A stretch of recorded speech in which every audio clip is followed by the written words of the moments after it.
Friday. Friday. I beat you to it. Episode 23. Woo. Happy Friday, guys. Ooh. How's it going? Is 23 a lucky number in podcasting world, or is it not? It was my house number growing up. It's also Michael Jordan's number. It is. It was a very famous number. I need a beer. It's been a long, shitty week. Yeah. It's Friday. It's Friday. I don't have my own beer. I'm beardless. Beer you, beer me for always. I'll pour it myself. We're being fancy today and pouring beers. All right. I'm also using a glass. I got very sick of drinking out of plastic cups for You some have to reason. clean things. Yep. Cheers, everybody. What do you guys have today? Beer. Give me a second. You don't It's remember? the No, I wanted to. I can never get it right what it's for. It's so fair. It's that. It's the other half beer, altogether, which is a worldwide open-ended beer collaboration created to raise support for the hospitality industry. worldwide collaboration brought to you by the Breweries of America. America. Fuck yeah. Why did I just have like the jingle from American Steakhouse? That was Team America World Police. I also had the something. yeah. It's America's Steakhouse. I only had that part of it apparently. Yeah. Yeah, don't know about that. My headphones are falling off. That's okay. We're just so you all know, if for some reason the video just stops all of a sudden, it's because some asshole forgot the power cord to his laptop. This guy. And for None of us the, have- for the none of- audio people, I don't have a Mac. I don't have a Mac. we're all, the- well, we're the- all the- pointing at Pat. Well, the audio, it'll keep going because the audio is a separate Yeah. recording. But, yeah, if the video just stops, sorry, my bad. This beer's pretty good. We're at 39%, so I'll be watching that. 39. All right, so we're gonna do a solid 17-minute episode. I'm feeling right. pretty good about our odds here. 22 and a half. we got it. I'm feeling pretty good about this. Yeah, it's been this is just the way the week has gone for me. I've been in a training class all week for work, Oh yeah, that's right. and it's pretty much melted my brain.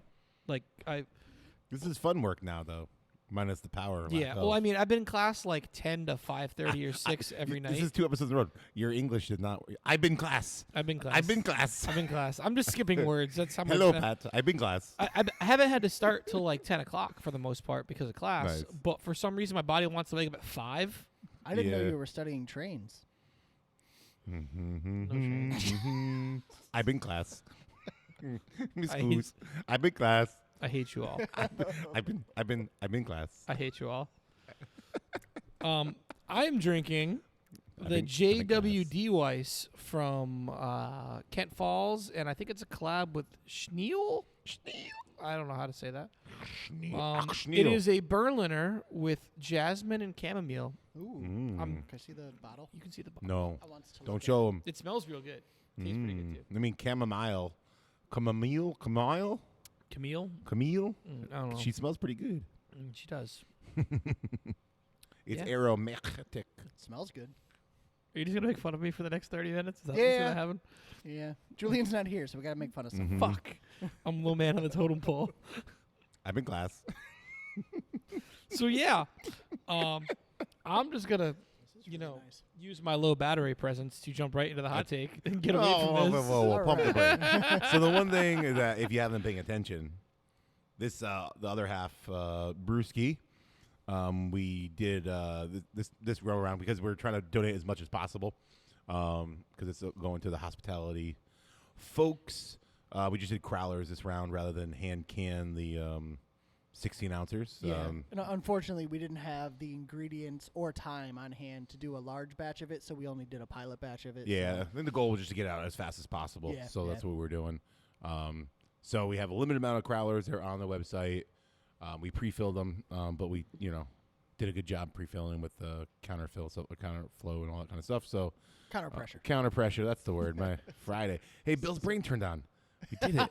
We did it. So check that out for sure. I mean, once it's gone kind of thing. It is Actually, delicious. It's not counter pressure. That's what the. Never mind.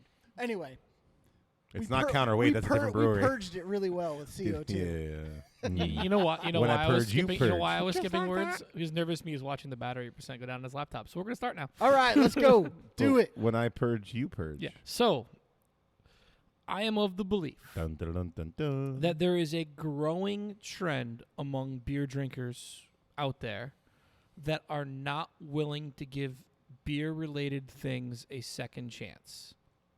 Whether it's a brewery, a style, a particular beer, whatever it is, they have a subpar experience. They go to a brewery when they're too young before they haven't figured things out in their system. The person or the brewery?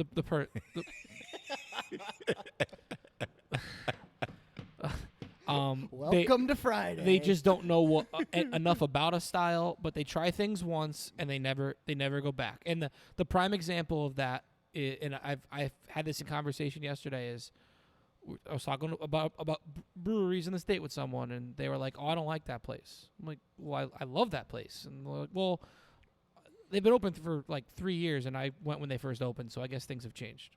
Huh. So you went Yeah. when they first opened, before they had a feel for their system and how it operated, Right. and figured it out and dialed it in, and you're still holding it against them. So can I reword this slightly? Sure, you can.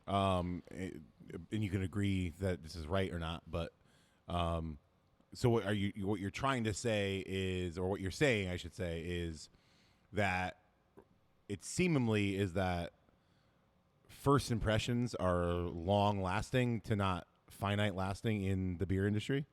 I kind of agree with that. But at the same point, I think part of my stance comes to people develop favoritism towards certain places, and that kind of overshadows anything else that they know. Yeah, I think there's probably. I mean, I'm not going to disagree with the take, I guess. Yeah. I think there's a multitude of reasons. One, it being silly, obviously. Like, always give something 2-3 times before you're like, Yeah, man, I'm at a point where as a personal rule, I try to avoid new breweries unless it's like a really good friend opening it. For the first 6-9 months they're open, just because I want to give them time to work the kinks out, whether it's in the way they're doing service in the tap room, figure out the recipes. Things change day 1 to day 180. Plain and simple. Absolutely. Or if Day I do, 1 to day or if I do go that ever. early, I keep that in mind and make sure to go back. 6 Yeah. months to a year later, to see how things have changed. I would say I don't think it's a growing trend. I think it's kind of always been there. yeah, I think it's a lasting trend. Yeah, it's something I noticed very early on when I first started getting into craft brews and then started home brewing and everything. I noticed that a lot of people were, kind of dogging certain breweries that I knew from my own personal experience had started off possibly rough and the beer wasn't all that great, and then they grew tremendously since then. But that person talking was only referring to that early on experience, which was similar for me, but they never, like you said, that they just never took the time to give it another chance. That they had that one impression, and that's okay. I'm not going back there, which is weird. It's very weird to me, especially I think maybe being closer to the process and knowing Right. how difficult it is to open a brewery and translate those recipes that you've been brewing on either a different system or a smaller size. How difficult it is to get over that hump and tweak everything to where it needs to be. And for what you were saying about that person, the quote unquote person, as far as trying it early and then be like, meh, I feel like those people are rookies. And there's more of them in their show pony pretenders. They may not think they know it, but I feel like if you don't understand beer evolves and is different, and you're at least not open to the idea of, well, I had it this one time, I wasn't a fan of it, at least having it one more time. Or if someone says something positive, having the open mind to saying, oh yeah, well, last time I had it, I wasn't in love with it, or here were some of the issues I had seen. Yeah. At least having a conversation where that conversation confirms your beliefs, right? Or you know what I mean? Like, what's the worst that's going to happen if someone reaffirms the fact that if you don't like Brewery X or the beer, a specific beer that they make, I mean, and you're not like, I'm not a fan because it seemed very caramelly to me. I don't know. just worst description ever. Remember the Caramello commercials? Caramello. This is the Stretch. Anywho. This is the second time in 3 days Caramello has been brought up in my life. Caramello. So all I was trying to say is like, so if for me, like an IPA was very, not for me. Say I didn't like this beer because it had a lot of caramel notes to it, and then you're like, oh man, I just had that same beer, and I hadn't had it for a year or two. You're like, man, I just had the same beer. To me, the conversation is, oh yeah, last time I had it was this way, and you would have been like, well, you know what? Like I didn't really get a lot of caramel notes. Maybe they tweaked it, or maybe you had a bad batch or whatever. But really, I enjoyed it. You definitely should have that. Like try it again and see if it's still confirmed it. Then maybe it's not up your alley, right? I think that having that open mindset, understanding that it is an art. That it's science meets art, right? Or art meets science. I don't know, depending on who you are. Some people definitely are way heavier on the science laboratory, and that's very important. Some people rely on the creativity. I mean, we had a previous episode. We talked about the milkshake fruit bombs and all that kind of stuff. I mean, a lot of that is definitely more chefdom, and maybe to the extreme of chefdom, and that might be the extreme side of it, but.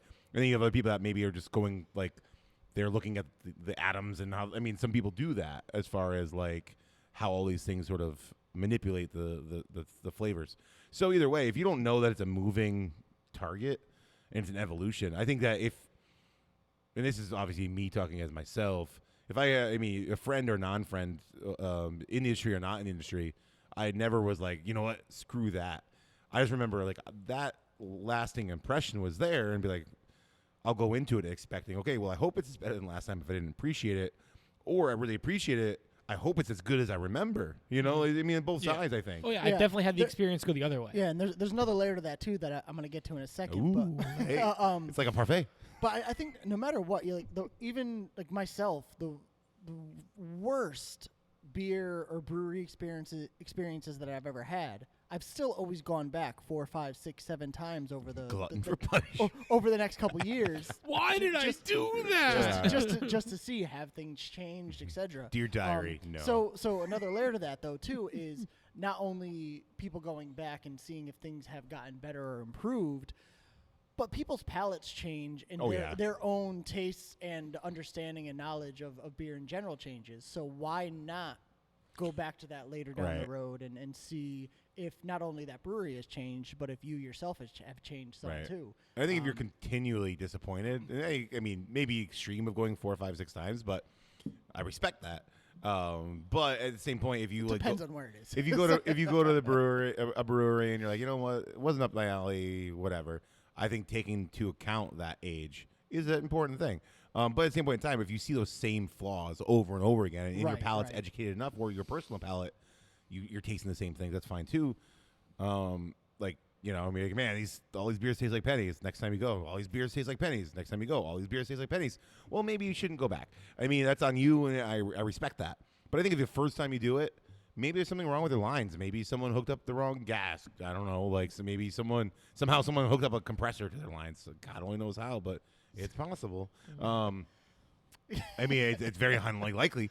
But, you know what I mean? Or maybe someone, like, you know, maybe they had an intern clean their kegs, and the kegs were purged with O2 rather than CO2. You're supposed to purge the headspace with oxygen, not CO2, right? Yeah, obviously. That's what I've heard. Well, So, and you know what I mean? So there's a lot of variables, obviously. There's a lot of variables, and sometimes it doesn't just come down to the quality of the beer. You could have a bad experience in the tap room. You could not agree with how they run things or how it's laid out or the vibe. You know, and that stuff changes. Like, you look around the room where we're sitting right now. We vibing. And compare it to when you first opened, and holy crap, is it different, you know? No, it's not. We had about 1.5 tables. Is it They that were many? mostly stuff from Walmart. This stuff was all here when they moved in. We still have Grandma's table, though. Yeah, it's still intact. You know what doesn't have flaws, though? Speaking of flaws, this beer. Bill Steinbach. Bill, just go like this for me, buddy. Just pat yourself on the back. He didn't brew that beer. Other half did. The other side of the equation with this is 4 years ago when there That's were, my half. let's call it 20 breweries in the state My of other Connecticut, and now we're approaching 100 or over 100. Yeah. You know, if you have a bad experience at or don't like the beer at one place, and you have 99 other options to choose from before you cycle back to that, you may not you may not get back to that place as frequently as you would have 4 years ago when your options were more limited. Right. And I think that's compounding the problem to a degree. Yeah, I think you're right, actually. I think because there are so many options, I mean, in your example, the person's potentially circling back to that place, but also I think because there are so many options, it's easy to write something off because it's like, oh, well, you know what? I don't have to worry about it because I have all this other... Well, Yeah. I guess I respect it to a degree. I mean, I think as long as you're open to understanding that things move, like you don't have to go back. I mean, whatever. It's your customer. It's your money. Do what you want. Realistically, right? I mean, I just think that if you're, and this is very strong, but I think if you're spreading hate around one experience, it seems silly. Yeah. Is it worth your time? Right, yeah. You're like an angry Yelper. Like, get out of here. No one likes Yelp. Fuck you, Yelp. We're just going to call you Karen. Angry Yelper. Yeah. There should be a noise called Yelp. I broke Pat. Perfect. I'm a little broke, too. You Oh. broke us all, you jerk But face. I think to the core of what you were saying, though, and I think we're all on the same page, is I don't disagree that it's a trend, but I think it's a consistent one. I mean, you saw it early on. You see it constantly. I think that things move around. I think the beer, and I also think there are things that have been done within the state to help try to buck the trend a little bit. The Brewers Guild Beer Passport is a fantastic way Oh, hell yeah. to get you back to those breweries. Yeah. Because and I this happens with me with disc golf all the time. If I'm going to drive 40 minutes to a course that I really like, why would I drive another 5 minutes beyond that to go to a course that I don't like? Right. Someone said, let's play that one. Well, the same thing is. Have you ever played Panthorn this time of year? Yeah, it's Dagobah. Don't do it. The same thing is kind of true with Bud. breweries. If you're going to travel to somewhere outside of your normal, your normal hangout, Bubble, if you will. your normal bubble, why would you drive a few extra minutes to a place that you don't think the quality is or the experience isn't as good? Fair. But now we have this beer passport. So instead of having 3 beers at spot A, you might try 3 beers at 3 different spots. And, it's definitely, it'll help. But I think that's I think that's bringing a different variable, though. Like I'm not sure the take is why would I travel somewhere rather than why would I like the perception of the brewery or like if I had a beer, and I'm just making this skit up, but if you were having this conversation with your buddy and this wasn't quarantine hell, and you had a beer from Jim's Brewery, it's like, oh yeah, I had Jim's Brewery that first month they were open. Fuck that shit. And 4 years later, that's the same conversation. And he's like, you have that beer to share. He's like, nah, man, they're terrible. I had that one time. It's like if you waited 4 years and you feel that strongly, I don't know if I want to have that conversation with you. To be fair. honest, That is definitely fair. I get it. I get to a degree, annoyed though. when people were like, oh, I don't like their beer. I was in there 3 years ago and it sucked. And it's Yeah. like, dude, that is a whole. If you said, hey, I was there last week and I had something was not right.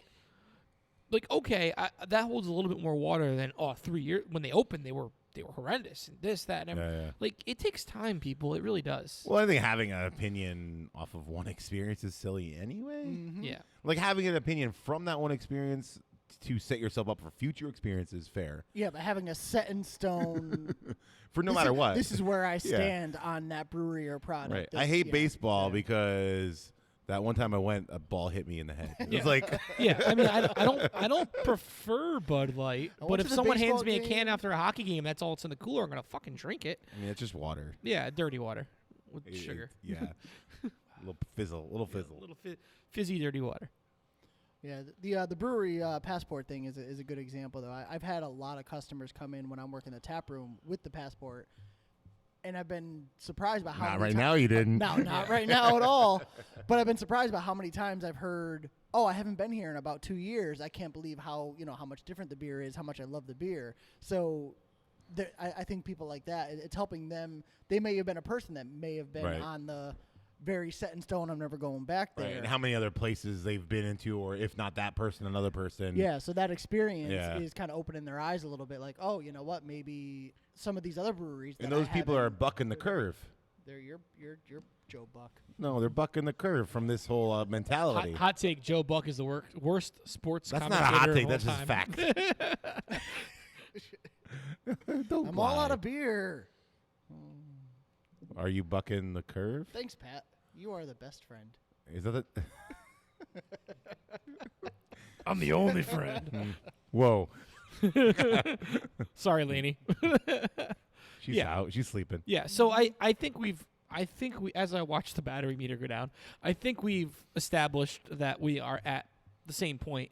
And I will challenge anyone listening out there that if you haven't been to a brewery in Connecticut Yeah. that is within half an hour of your house, because I'm sure there's some that you haven't been there in a year or two, give it another shot. Yeah, absolutely. You know, even if it's just one stop in an afternoon when we finally break from all this Yeah. isolation. Or if you see it on tap, once Yeah. you can go to your place. I mean, hopefully in a few weeks or a week or two. Exactly. Um, Give him a shake. Give him a fair shake. Give them a shake. Give him a fair shake.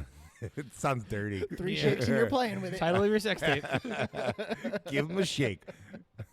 That's actually what goes on your tombstone. Jesus. Yeah, but I like that. I like that challenge. I like it. Keep them open mind, people. I mean, I would say that I don't know if I can speak for everybody in this industry, but we're all pretty. I'll do my best and say that we're all pretty passionate about what we do.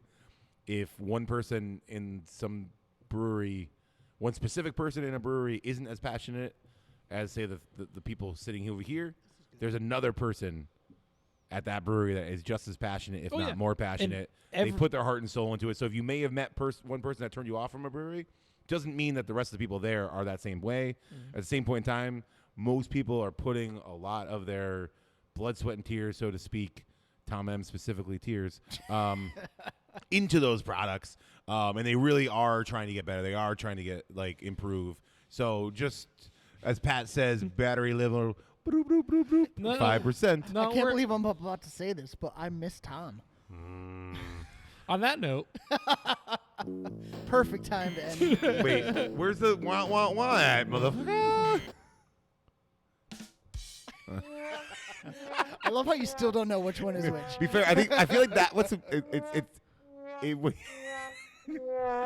I feel like the best part about it is that every time it's almost like the lottery. I'm not sure which one we're gonna get. Eventually, we'll get applause. I have and it's the I most have figured inappropriate out. applause. I have figured out the top button is this. All right. That one I know. all right. I always get the other two confused, but I know what this button is too. So It's the best song ever. it is. It's our theme song. So thanks for hanging out. Check out a brewery you haven't been to in a while, and until next time, keep living that hammock life. Living that hammock life. Amen.